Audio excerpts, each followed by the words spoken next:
আসসালামু আলাইকুম। সবার আগে বাছাই করা 10টি আন্তর্জাতিক খবর জানিয়ে দেব। প্রথমেই থাকছে শিরোনাম। তবে তার আগে অনুরোধ থাকবে ভিডিওটিতে একটি লাইক দিবেন।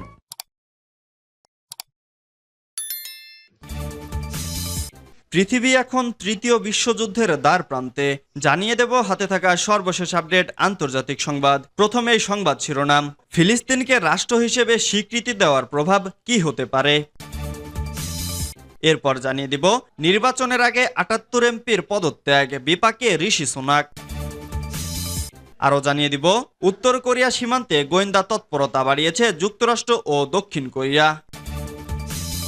এদিকে বাধ্য করতে না পারলে ইসরায়েল যুদ্ধ থামাবে না, জানিয়েছেন জাতিসংঘ প্রতিনিধি।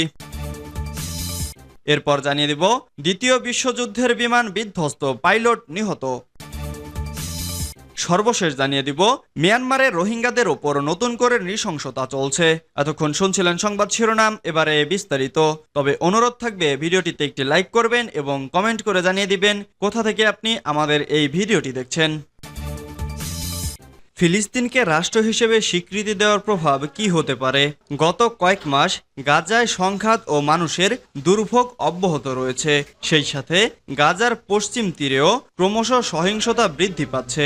এই অবস্থায় ফিলিস্তিনি জনগণের নিজস্ব রাষ্ট্র লাভের দীর্ঘদিনের যে স্বপ্ন, তা বাস্তবায়নের সম্ভাবনা অন্য যে কোনো সময়ের চেয়ে এখন আরও বেশি অনিশ্চিত মনে হচ্ছে।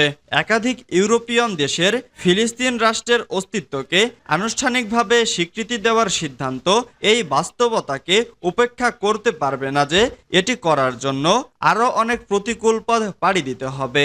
অর্থাৎ কয়েকটি দেশের স্বীকৃতি সেই প্রতিকূলতাকে অতিক্রম করার জন্য যথেষ্ট নয়। কিন্তু মঙ্গলবার 3 ইউরোপীয় দেশ স্পেন, আয়ারল্যান্ড ও নরওয়ে যেহেতু ফিলিস্তিনকে স্বীকৃতি দেওয়ার ঘোষণা করেছে, তাদের এই সিদ্ধান্ত ইউরোপের অন্যান্য দেশের ওপর, বিশেষ করে ইংল্যান্ড, ফ্রান্স ও জার্মানির ওপর ফিলিস্তিনের স্বাধীনতাকে সমর্থন করার জন্য এক ধরনের পরোক্ষ চাপ প্রয়োগ করবে। একটি অত্যন্ত গুরুত্বপূর্ণ একজন আরব কূটনীতিবিদ বলেন, ইসরায়েলি সরকারের কারো বারণ শুনতে অস্বীকৃতি জানানোর বিষয়টি নিয়ে ইউরোপিয়ান হতাশাই প্রতিফলিত করে ওই সিদ্ধান্ত, এবং তাদের এই সিদ্ধান্ত সমগ্র ইউরোপীয় ইউনিয়নকে চাপের মুখে ফেলছে। তবে ইসরায়েলের মন্ত্রীরা জোর দিয়ে বলছেন যে এটি হামাসকে আরও বেশি উৎসাহিত করবে এবং সন্ত্রাসবাদকে স্বাগত জানাবে। এমনকি আলোচনার মাধ্যমে সমস্যা নিষ্পত্তির সম্ভাবনা আরও হ্রাস করবে। এর আগে বেশিরভাগ প্রায় 139টি দেশ আনুষ্ঠানিকভাবে ফিলিস্তিনকে রাষ্ট্র হিসেবে স্বীকৃতি দিয়েছে। চলতি বছরের 10ই মে জাতিসংঘের সাধারণ পরিষদের 193টি সদস্য রাষ্ট্রের মাঝে 143টি দেশ ফিলিস্তিনের পক্ষে ভোট দিয়েছে, যাতে দেশটি জাতিসংঘের পূর্ণ সদস্যপদ লাভ করতে পারে। নির্বাচনের আগে 78 এমপির পদত্যাগ, বিপাকে ঋষি সুনাক। যুক্তরাজ্যের আগামী 4 জুলাই সাধারণ নির্বাচনের সম্ভাব্য তারিখ ঘোষণার পর প্রধানমন্ত্রী ঋষি সুনাক নির্বাচনী প্রচারণার প্রথম সপ্তাহান্তে শনিবার একটি অস্বাভাবিক পদক্ষেপ নিয়েছেন। জনসম্পৃক্ততা ঘটতে পারে এমন সব অনুষ্ঠান থেকে দূরে গিয়ে তিনি কাছের উপদেষ্টাদের সঙ্গে শনিবারটি কাটিয়েছেন। 44 বছর বয়সী ভারতীয় বংশোদ্ভূত ব্রিটিশ এই প্রধানমন্ত্রী তার কনজারভেটিভ পার্টি থেকে পার্লামেন্টের জ্যেষ্ঠ সদস্যদের গণপ্রস্থানের মধ্যেই সহকারী এবং পরিবারের সঙ্গে সময় কাটিয়েছেন। খবর এনডিটিভির। এর আগে মন্ত্রিপরিষদ সদস্য মাইকেল গোভ ও আন্দ্রেয়া লিডসম আসন্ন নির্বাচনে না দাঁড়ানোর সিদ্ধান্ত নিয়েছেন। এতে কনজারভেটিভ পার্টি থেকে নির্বাচনে অংশ না নেওয়া সংসদ সদস্যের সংখ্যা দাঁড়িয়েছে 78-এ। আসন্ন নির্বাচনে টরি পার্টি বেশ চ্যালেঞ্জের মুখে পড়তে পারে। তার মধ্যেই গত শুক্রবার সামাজিক প্ল্যাটফর্মে পদত্যাগের ঘোষণা দেন মাইকেল গোভ। পদত্যাগ ঘোষণার কিছুক্ষণ আগে ঋষি সুনাকের প্রতি লিডসম বলেন, সতর্ক পর্যবেক্ষণের পর আমি ঠিক করেছি আসন্ন নির্বাচনে প্রার্থী হিসেবে দাঁড়াবো না। এদিকে আবাসন বিষয়ক মন্ত্রী গোভ লিখেছেন, রাজনীতিতে কেউই চাকরিজীবী নয়, আমরা স্বেচ্ছাসেবক, যারা স্বেচ্ছায় আমাদের ভাগ্য বেছে নিই এবং কাজ করার সুযোগ পাওয়া চমৎকার। কিন্তু এমন মুহূর্তও আসে যখন আপনি জানেন চলে যাওয়ার এটিই সময় এবং নতুন প্রজন্মেরই নেতৃত্ব দেওয়া উচিত। উত্তর কোরিয়া সীমান্তে গোয়েন্দা তৎপরতা বাড়িয়েছে যুক্তরাষ্ট্র ও দক্ষিণ কোরিয়া। সাম্প্রতিক বছরগুলোতে কোরীয় উপদ্বীপে উত্তেজনা সর্বকালের সর্বোচ্চ পর্যায়ে পৌঁছেছে। তারই ধারাবাহিকতায় উত্তর কোরিয়ার সীমান্ত এলাকায় গোয়েন্দা তৎপরতা বাড়িয়েছে যুক্তরাষ্ট্র ও দক্ষিণ কোরিয়া। পিয়ংইয়ং এর অভিযোগ, সেখানে পাঠানো হচ্ছে নজরদারি বিমান, ড্রোন ও বেলুন। খবর দ্য রয়টার্স।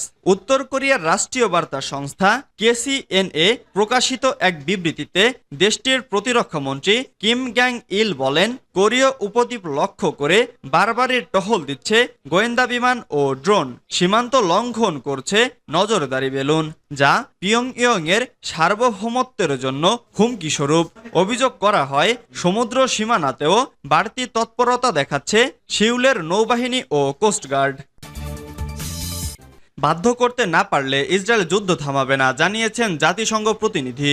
জাতিসংঘ উদ্যোগ নিয়ে বাধ্য করতে না পারলে ইসরায়েল যুদ্ধ থামাবে না বলে মন্তব্য করেছেন ফিলিস্তিন বিষয়ে জাতিসংঘের বিশেষ প্রতিবেদক ফ্রান্সেসকা আলবানিজ। রোববার ২৬ মে মধ্যপ্রাচ্য ভিত্তিক নিউজ ওয়েবসাইট মিডল ইস্ট মনিটরের এক প্রতিবেদনে এই তথ্য জানানো হয়েছে। তিনি আরও বলেন, জাতিসংঘ উদ্যোগ না নিলে ইসরায়েলের পাগলামি থামবে না, তাই জাতিসংঘকে উদ্যোগ নিয়েই এই যুদ্ধ থামাতে হবে। ইসরায়েল উন্মাদনা বন্ধ না করলে তাদেরকে অস্ত্র সরবরাহ বন্ধ এবং নিষেধাজ্ঞা আরোপের আহ্বানও জানান তিনি। আলবানিজ এক এক্স বার্তায় বলেন, আন্তর্জাতিক অপরাধ আদালত ইসরায়েলকে রাফায় অভিযান বন্ধের নির্দেশ দিয়েছে, কিন্তু তারা তা অমান্য করে রাফায় হামলা জোরদার করেছে। সেখানে ১.৫ মিলিয়নের বেশি বাস্তুচ্যুত ফিলিস্তিনি রয়েছে। তাদের থেকে যে খবর পাচ্ছি তা খুবই ভয়ঙ্কর। আসলে এটি নিশ্চিত যে আমরা যদি এই পাগলামি বন্ধ না করি তবে ইসরায়েল থামবে না। দ্বিতীয় বিশ্বযুদ্ধের বিমান বিধ্বস্ত, পাইলট নিহত। যুক্তরাজ্যে দ্বিতীয় বিশ্বযুদ্ধের সময়কার একটি বিমান বিধ্বস্ত হয়েছে। এতে বিমানের পাইলট নিহত হয়েছেন। শনিবার ২৫ মে স্থানীয় সময় দুপুর ১:২০ বিমানটি বিধ্বস্ত হয়। বিবিসির এক প্রতিবেদনে এ তথ্য জানানো হয়েছে। প্রতিবেদনে বলা হয়েছে, যুক্তরাজ্যের লিঙ্কনশায়ারে রয়্যাল এয়ারফোর্স স্টেশনের কাছে বিমানটি বিধ্বস্ত হয়। জরুরি পরিষেবা বিমানটি বিধ্বস্তের খবর জানিয়েছে। রয়্যাল এয়ারফোর্স জানিয়েছে, বিমানটি দ্বিতীয় বিশ্বযুদ্ধের সময় ব্রিটেনের মেমোরিয়াল ফ্লাইটের সঙ্গে যুক্ত ছিল। বিমানটি বিধ্বস্তের কারণ অনুসন্ধানে তদন্তের কথা জানিয়েছে রয়্যাল ফোর্স। বিবিসি জানিয়েছে, বিমান বিধ্বস্ত হয়ে পাইলট নিহতের ঘটনায় শোক জানিয়েছে রয়্যাল এয়ারফোর্স কর্তৃপক্ষ। এছাড়া পাইলটের পরিবারকে তার মৃত্যুর খবর জানানো হয়েছে, তবে নিরাপত্তার স্বার্থে ওই পাইলটের নাম জানানো হয়নি। মিয়ানমারে রোহিঙ্গাদের ওপর নতুন করে নৃশংসতা চলছে। মিয়ানমারে উত্তরাঞ্চলের রাখাইন রাজ্যে প্রধানত মুসলিম রোহিঙ্গা জনগোষ্ঠীর বিরুদ্ধে দেশটির সেনাবাহিনী পরিচালিত নতুন সহিংস ও ধ্বংসাত্মক অভিযান চলছে। এই অভিযানে ব্যাপক হারে অপরাধ সংঘটিত হয়েছে বলে খবর পাওয়া যাচ্ছে। জাতিসংঘের মানবাধিকার বিষয়ক হাই কমিশনারের মুখপাত্র লিজ থ্রোসেল শুক্রবার জেনেভায় এক ব্রিফিংয়ে সাংবাদিকদের বলেন, আমরা মিয়ানমারের উত্তরাঞ্চলের রাখাইন রাজ্য থেকে বেসামরিক জীবন ও সম্পদের ওপর সংঘাতের প্রভাব সম্পর্কিত ভীতিকর এবং অস্বস্তিকর সংবাদ পাচ্ছি।